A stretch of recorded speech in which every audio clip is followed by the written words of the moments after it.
तो दोस्तों कैसे हो आप सब। उम्मीद करती हूँ बहुत ही अच्छे होंगे। ये बताने के लिए कमेंट बॉक्स में जय हरि विष्णु अवश्य लिखिएगा। तो आज हम बात करेंगे संकट चौथ व्रत कथा। देखिए, जिस कोई भी संकट चौथ का व्रत रखा है उसको कथा करना बेहद ही जरूरी होता है। माना जाता है कि बिना कथा का व्रत असफल होता है। तो कथा अवश्य सुने ताकि आपका पूजा सफल माना जाए। तो आइए आज हम बात करेंगे उसी के माध्यम पे। व्रत कथा संकट चौथ की कहानी। श्री गणेशाय नमः।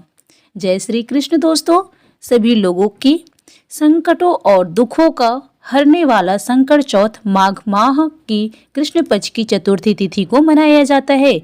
इस दिन गणेश भगवान की पूजा होती है। माँ कृष्ण पक्ष की चतुर्थी तिथि को रखा जाने वाला संकट चौथ व्रत महिलाओं के लिए बेहद ही खास होता है, क्योंकि ये व्रत माताएं अपनी संतान की लंबी आयु और सुखी जीवन की कामना से रखती हैं। पूरा दिन व्रत रखकर रात में चंद्रमा को अर्घ्य देकर व्रत खोला जाता है। संतान की लंबी उम्र और सौभाग्य में वृद्धि के लिए यह व्रत बहुत ही महत्वपूर्ण होता है। आज इस वीडियो में हम आपको सुनाने जा रहे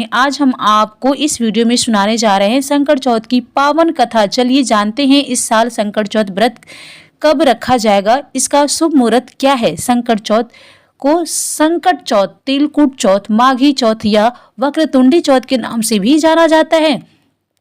इस साल संकट चौथ 17 जनवरी 2025 शुक्रवार को है। पंचांग के अनुसार माघ माह की कृष्ण पक्ष की चतुर्थी तिथि की शुरुआत 17 जनवरी को सुबह 4:06 से हो रही है।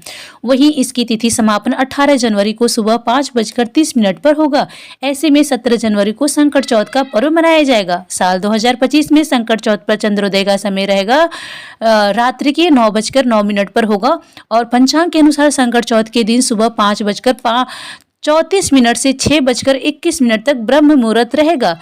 वहीं सुबह 8:34 से लेकर सुबह 9:53 तक लाभ मुहूर्त रहेगा। सुबह 9:53 से 11:12 तक अमृत मुहूर्त रहेगा। इन मुहूर्तों में से पूजा करना शुभ माना गया है।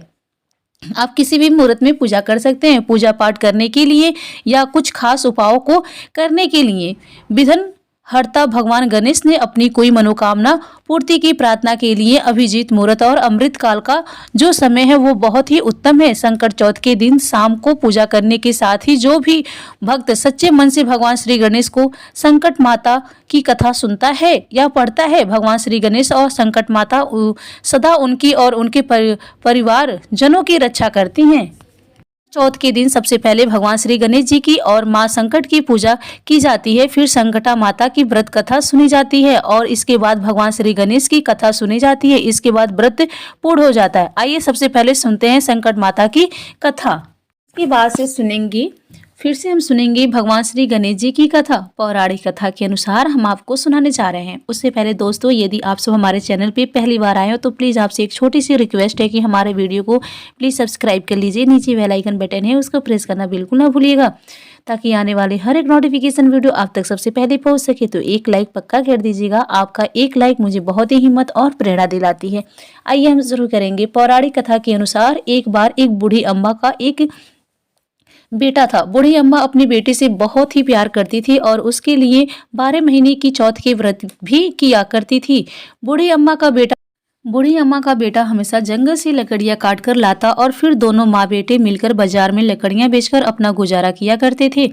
बूढ़ी अम्मा रोजाना लकड़ियों में से कुछ लकड़ियां अलग रख देती और चौथ के दिन बेटे से छुपकर उन्हें बेचकर घर में सामान लाती थी और पांच चूरमे में लड्डू बनाती थी। एक लड्डू अपने बेटे को खिलाती और एक लड्डू खुद खाती थी। एक बार चौथ का ही दिन था। बूढ़ी अम्बा का बेटा अपनी पड़ोसन के घर आया। उसने देखा पड़ोस ने चूरमा बनाकर रखा था। उसने पड़ोस से पूछा, आज क्या त्योहार है जो आपने चूरमा बनाया है? पड़ोसन कहने लगी, मैंने तो आज ही बनाया है, लेकिन आपकी माँ तो हर चौथ के दिन ही चूरमा बनाती हैं। आपको खाने के लिए नहीं देती क्या? तो बेटे ने कहा, हाँ देती तो है। फिर पड़ोसन ने बूढ़ी अम्मा के बेटे से कहा कि तुम जो लकड़ियां काट कर लाते हो उनमें से कुछ लकड़ियां तुम्हारी माँ छुपाकर बेच देती है और फिर छुपाकर बेची गई लकड़ियों से मिलने वाले पैसे से वो चूरमा बनाती है। बेटे ने पड़ोसन से जब यह बात सुनी तो तुरंत अपनी माँ के पास गया और माँ से कहने लगा, माँ, मैं इतनी मेहनत से लकड़ियाँ लेकर आता हूँ और तुम चूरमा बनाकर खुद अकेले ही खा जाती हो। आज से तुम या तो मुझे छोड़ दो या फिर चौथ माता के व्रत को छोड़ दो। बेटे की बात सुनकर माँ कहने लगी, बेटा, मैं तो यह व्रत तुम्हारे लिए ही करती हूँ। मैं तुम्हें छोड़ सकती हूँ लेकिन चौथ माता को व्रत नहीं छोड़ सकती। यह बात सुनकर बेटा नाराज हो गया। नाराज होकर घर छोड़कर जाने लगा। तब माँ कहने लगी, बेटा, तू जा तो रहा है लेकिन ये कुछ अनाज है जिससे मैंने चौथ माता की कहानी सुनी है। ये लेकर जा और जब भी संकट आए तो चौथ माता का नाम लेकर कुछ दाने वहां पर डाल देना। बेटे ने इस बात पर विश्वास नहीं किया लेकिन फिर भी उसने अनाज के दाने रख लिए और घर से चल पड़ा।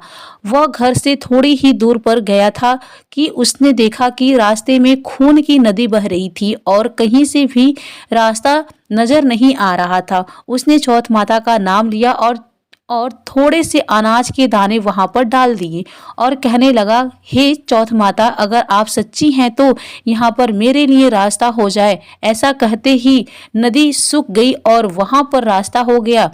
अब बेटा वहां से रास्ता पार कर आगे बढ़ा तो जंगल में पहुंच गया। जब जंगल में पहुंचा तब तक रात हो चुकी थी। जंगल में बहुत सारे भयानक जंगली जानवर भी थे जो अपनी अपनी आवाज में बोलने लगे थे।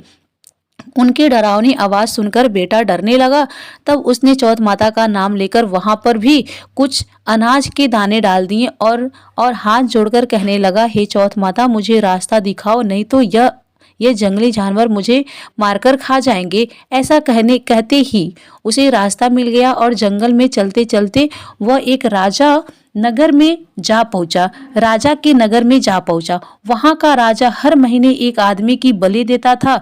जब वो एक बूढ़ी अम्मा के घर गया तो देखा कि बूढ़ी अम्मा पूड़ी बना रही थी और रोती जा रही थी। तब वो पूछने लगा, का है बूढ़ी अम्मा, माई क्यों रो रही हो? तब बूढ़ी माई कहने लगी, बेटा, मेरा एक ही बेटा है और आज उसे राजा के पास बलि देने के लिए जाना ही पड़ेगा और यह पूरी पकवान मैं अपने बेटे के लिए ही बना रही हूँ। तो लड़का कहने लगा, माँ जी, आप यह पूड़ियाँ मुझे दे दो, मैं आपके बेटे के बदले राजा के यहाँ बलि देने चला जाऊंगा। बूढ़ी अम्मा ने प्रसन्न होकर उसे पूड़ियाँ दे दी। रात को सोते समय उसने अम्मा से कहा, माँ जी, जब भी राजा का बुलावा आए तो आप मुझे बता देना। और आधी रात को ऐसा कि बूढ़ी अम्मा ने सोचा था राजा का बुलावा आ गया है। तब बूढ़ी अम्मा ने सोचने लगी, पराए बेटे को मैं बलि चढ़ाने के लिए कैसे भेज दूं। इतने में ही बेटा खुद ही उठ गया और बूढ़ी अम्मा को कहने लगा, माँ जी, मेरा थैला और मेरी लाठी दे दो। बूढ़ी अम्मा ने सोचा कि आज तक तो जो भी राजा के यहाँ गया है कोई जिंदा वापस लौट कर के नहीं आया है, ये भी नहीं आएगा। इतनी ही देर में राजा के आदमी आए और उसको ले गए। अब आवा में उसकी चिनाई कर दी गई। अब हर बार की तरह जैसे चौथ माता ने उसे सारे संकटों से बचाया था, फिर उसने चौथ माता का ध्यान करते हुए कहा, हे चौथ माता, आपने पहले भी 2 संकट टाले हैं तो यह संकट भी दूर कर देना। थोड़ी ही देर में आवा पक कर तैयार हो गया। 2-3 दिन बाद आवा के पास ही कुछ बच्चे खेल रहे थे। उन्होंने आवा पर पत्थर मारा तो उसमें से आवाज आने लगी, बच्चे भागे राजा के पास जाकर कहने लगे कि राजा जी, आवा पक गया है। अब राजा सोचने लगा कि पहले तो 6 महीने में आवा पका करता था, अब 3 दिन में ही आवा कैसे पक गया। राजा को विश्वास नहीं हुआ बल्कि उसे हैरानी होने लगी। फिर भी उसने अपने नौकरों को भेजा। नौकर जब आवा के पास पहुंचे तो उन्होंने वहां जाकर देखा कि वहां पर तो सोने चांदी के कलश रखे हुए हैं। जब उन्हें उतारने लगे तो अंदर से आवाज आई, धीरे धीरे उतारो, अंदर सामान बैठा हुआ है। राजा के आदमी कहने लगे, इसमें तो कोई भी नहीं बोलता था, आज पहली बार इस आवे में से कौन बोलने लगा? कोई भूत बोलने लगा क्या? आवा के अंदर जाकर देखा तो उसमें तो अनाज उगा हुआ था। राजा के नौकर महल में पहुंचे और राजा को सारी बात बता दी। अब राजा ने सोचा मुझे खुद ही चलकर देखना पड़ेगा कि आखिरी सच्चाई क्या है। राजा आया, उसने आवा के पास जाकर देखा तो उन्होंने देखा एक मनुष्य वहां पर बैठा हुआ है। तो उसने उससे पूछने लगा, अरे भाई तू कौन है और तुम इस आवे में बच कैसे गए? तब वह बोला, मेरी माँ चौथ के व्रत करती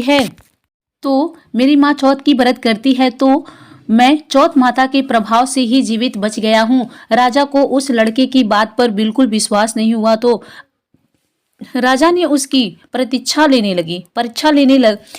के लिए सोचा। राजा उससे कहने लगा, अच्छा ठीक है, तू एक घोड़े पर चढ़ जा और मैं दूसरे घोड़े पर चढ़ जाऊंगा। तेरे हाथ पैर रस्सी से बांध देंगे। अगर तेरी रस्सी खुलकर मुझ पे बंध जाएगी तो चौथ माता सच्ची है। इसका मतलब चौथ माता ने तुम्हारी रक्षा की है। अब राजा और वो लड़का दोनों घोड़े पर बैठ गए तो उसने घोड़े में अनाज के दाने हर बार एक तरह हाथ में रखकर कहा, हे चौथ माता मेरी लाज रख लेना। ऐसा कहते ही उसकी रस्सी खुलकर राजा के हाथों में बंध गई। अब राजा सोचने लगा कि आखिरकार चौथ माता के ही यह प्रभाव है जिसके कारण इस लड़के के हाथों से रस्सी मेरे हाथ में आकर बंध गई। अब उसे विश्वास हो गया कि चौथ माता ने ही लड़के की रक्षा की थी। बहुत प्रसन्न हुआ। तब उसने अपनी बेटी का विवाह उस लड़के के साथ कर दिया। अब बूढ़ी अम्बा का बेटा वहीं पर रहने लगा। महल में रहते रहते कई दिन हो गए तो उसने कहा, हे महाराज, इस महल में रहते रहते मुझे बहुत दिन हो गए हैं। गांव में मेरी माँ मेरा इंतजार कर रही होगी। मुझे मेरे गांव की और मेरी माँ की भी याद आ रही है। हे महाराज, मैं अब अपने गांव जाना चाहता हूँ। राजा ने जब यह बात सुनी तो राजा ने उसे आज्ञा दे दी, साथ ही ढेर सारा धन देकर उन्हें विदा कर दिया। दूसरी तरफ बूढ़ी अम्मा जब लकड़ियाँ काटती तो उसने काटती नहीं थी क्योंकि वह तो बहुत कमजोर हो गई थी। इसलिए वो गोबर चुनकर उसे सुखाकर उसे ही बेचकर अपना गुजारा कर रही थी। पड़ोसन ने उनके बहू और बेटे को आता देख तो दौड़ी दौड़ी आई। बूढ़ी अम्मा से कहने लगी, अरे माँ, तेरे तो बहू बेटे आ रहे हैं और अपने साथ बहुत सारा धन भी ले आए हैं। बूढ़ी अम्मा ने जब सुना तो कहने लगी, अरे बेटा, कम से कम तू तो मेरे साथ ऐसा मजाक मत कर। मेरा एक ही बेटा था जिसे तूने लगा सिखाकर भेज दिया। बूढ़ी अम्मा का मन दुख से भर उठा। उसे अपने बेटे की बहुत याद आने लगी। फिर भी जब बूढ़ी अम्मा का मन नहीं माना तो छत के ऊपर चढ़कर देखने लगी। जब उन्होंने देखा तो सच में ही उसके बहू बेटे आ रहे थे। बूढ़ी अम्मा इतना प्रसन्न हुई कि मारी खुशी के उन्होंने तो पैर ही जमीन पर नहीं पड़ रहे थे। जब बहू बेटे दरवाजे पर आए तो बूढ़ी अम्मा ने उनकी आरती उतारी, उन्हें भर भर कर आशीर्वाद दिया। बूढ़ी अम्मा ने भी अपने बेटे को माफ कर दिया था। तब बेटा कहने लगा, माँ, मैं चौथ माता के प्रभाव से ही बचकर आया हूँ और फिर इसके बाद तो कभी गांव के लोग ने मिलकर संकट चौथ का व्रत रखना शुरू कर दिया था। हे संकट माता, जैसी बूढ़ी अम्मा के बेटे का संकट दूर किया, वैसे ही इस कथा को कहने और सुनने और हुंकार भरने वाले सभी के संकट दूर करना। भक्तों, आइए अब हम सुनेंगे विघ्नहर्ता भगवान श्री गणेश जी की कहानी। उससे पहले दोस्तों, यदि आप सब अभी तक हमारे चैनल को सब्सक्राइब नहीं किए तो प्लीज़ हमारे चैनल को सब्सक्राइब कर लीजिए और एक लाइक पक्का कर दीजिएगा। तो आइए हम सुनते हैं भगवान श्री गणेश जी की कहानी। ये कहानी उस समय की है जब भगवान शिव हजारों वर्षों से अपनी तपस्या में लीन थे। उस समय माँ पार्वती कैलाश पर्वत पर अकेले ही निवास कर रही थी। एक बार स्नान करने से पहले माँ पार्वती ने अपने शरीर के उबटन से एक बालक की मूर्ति का निर्माण किया और अपनी मंत्र विद्या की शक्ति से उसी मूर्ति में प्राण डाल दिए। थोड़ी देर के बाद वह मूर्ति एक बालक के रूप में जागृत हो गई। माँ पार्वती ने उस बालक को अपने पुत्र गणेश के रूप में स्वीकार कर लिया और उन्हें कैलाश का द्वारपाल होने की जिम्मेदारी सौंपा और माता पार्वती उस बालक को गणेश कहकर पुकारने लगी। माता पार्वती ने गणेश को बुलाया और कहने लगी, आज से मैं तुम्हारी माँ हूँ। पुत्र जो आज्ञा है तुम्हें दूंगी और तुम्हें उसका ही पालन करना होगा। तब बालक गणेश ने अपनी माता से कहा, हे माता, मैं अपनी आज्ञा का ही पालन करूंगा। फिर एक बार की बात है, माता पार्वती स्नान करने के लिए स्नानागार में गई और श्री गणेश जी को दरवाजे पर खड़ा करके कहने लगी कि पुत्र, किसी को भी अंदर मत आने देना, मैं स्नान करने जा रही हूँ। तब श्री गणेश जी कहने लगे, हे माते, आपकी आज्ञा का पालन होगा।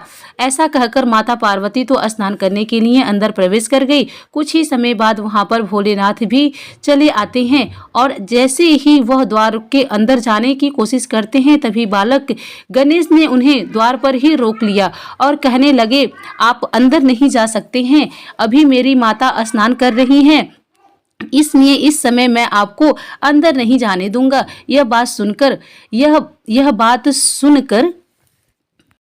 सुनकर भोलेनाथ बहुत क्रोधित हो गए और कहने लगे, अरे मूर्ख बालक, हमारे रास्ते से हट जाओ। भोलेनाथ को नहीं पता था कि द्वार पर खड़ा यह बालक स्वयं उनका ही पुत्र है, किंतु बालक गणेश को तो अपनी माता की आज्ञा का पालन करना ही था। उनके लिए अपनी माता की आज्ञा की सर्वोपरि थी। तब उन्होंने भोलेनाथ को मना कर दिया। बालक गणेश की बात सुनकर भोलेनाथ को बहुत ही क्रोध आया। उन्होंने नदी और अन्य गणों से कहा कि वह इस बालक को समझाएं। थोड़ी ही देर में नंदी और अन्य गण आते हैं और उन्होंने गणेश जी को समझाने का प्रयास किया कि हे बालक, यहाँ से हट जाओ। इसमें भगवान शंकर बहुत क्रोधित हो उठे हैं, उनकी क्रोध से तुम भस्म हो सकते हो। लेकिन यह बालक था कि वहां से हटने का नाम ही नहीं ले रहा था। डटकर द्वार पर खड़ा हो गया और कहने लगा, अगर आप में से किसी ने भी अंदर जाने की कोशिश की तो मैं उसे दंड दूंगा। यह बात सुनकर नदी गण क्रोधित हो गए और वे भगवान श्री गणेश से युद्ध के लिए तैयार हो गए। लेकिन श्री गणेश जी तो उन पर भी प्रहार कर देते हैं, जिस कारण बड़ी मुश्किल से जाना बचकर नदी और अन्य गण वहां से भागे और इस प्रकार सभी को पीटकर बालक गणेश वहां से भगा देते हैं। अब भगवान शिव से रुका नहीं गया, उसने सब्र का बांध टूट गया। वह खुद त्रिशूल लेकर स्नानागार की ओर चल पड़े। वहां पहुंचकर बालक गणेश को ललकारने लगे कि हे मूर्ख बालक, तुमने मुझे और मेरे नदीगण को परेशान किया है, तुमने इस बात का दंड अवश्य मिलेगा। यह बात कहकर भोलेनाथ अपने त्रिशूल से बालक गणेश पर प्रहार कर देते हैं। एक क्षण में ही बालक गणेश का शीश धड़ से अलग कर देते हैं। उधर थोड़ी ही देर के बाद जब माता पार्वती स्नानागार से स्नान करके वापस बाहर आई तो उन्होंने देखा उनके पुत्र गणेश का सिर कटा हुआ जमीन पर पड़ा है और महादेव वहीं पास में ही त्रिशूल हाथ में लिए क्रोधित अवस्था में खड़े हुए हैं। यह सब देखकर माता पार्वती की क्रोध का ठिकाना नहीं रहा। खुद और क्रोध में मारे उन्होंने काली का रूप धारण कर लिया, जिसने तीनों लोकों में हाहाकार मच उठा। ब्रह्मा, विष्णु और महेश सहित सभी देवता गण मां पार्वती से इस भयानक रूप से भयभीत हो उठे और वे सभी उन्हें मनाने का प्रयास करने लगे। लेकिन मां पार्वती की हटकी कि मेरे पुत्र को वापस लाकर दिया जाए, नहीं तो मैं संपूर्ण सृष्टि का विनाश कर दूंगी, जिससे सभी बहुत डर गए। तब ब्रह्मा जी और विष्णु जी ने महादेव जी से कहा, हे महादेव, ये आपने क्या कर डाला? हे महादेव, ये आपने क्या कर डाला? महादेव, आपने तो पार्वती की पुत्र यानी कि अपने ही पुत्र की मृत्यु दे डाला। यह सब जानकर महादेव को अपनी गलती का पछतावा हुआ और वे माता पार्वती से क्षमा मांगने लगे। कहने लगे, हे देवी, मुझे क्षमा कर दो। अब ये मस्तक तो मैं वापस नहीं जोड़ सकता, लेकिन किसी पशु का मस्तक यदि मिल जाए तो मैं उसे जोड़कर पुनः बालक गणेश को जीवित दान दे सकता हूँ। तब ब्रह्मा जी ने सुझाव दिया कि पूर्व दिशा में जाकर जो माँ अपने बच्चे की तरह पीठ करके लेटी हुई है, उस बच्चे को सिर काटकर लेकर आओ। तब ऐसे किसी प्राणी की खोज की गई। रास्ते में सबसे पहले एक एक नन्हा हाथी दिखाई दिया जिसकी माँ उसकी तरफ पीठ करके लेटी हुई थी।